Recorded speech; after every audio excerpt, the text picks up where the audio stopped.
bedste. Der er 1, 2, 3, 4, 5, 6, 7, 8. Fantastisk flotte damer. Jeg synes, nogle af de her skulpturer har jeg set et eller andet sted før. Og jeg tror, det er hende, der hedder Lise Heidemann. Ja, det må det være. Lise Heidemann, det er hende, der laver de der fantastiske, erotiske skulpturer, der har været udstillet forskellige steder, og nu ude i Kulturcaféen. Det er ret fantastisk.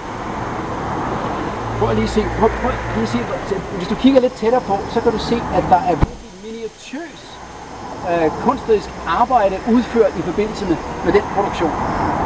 Og det er både mænd og kvinder. Det er så godt.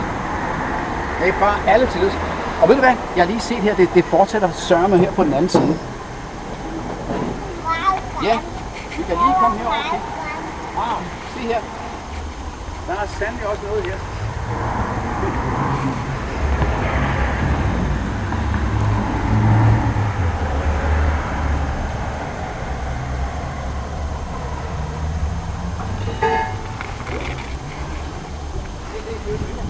Tag besked. Jeg ringer. Ja.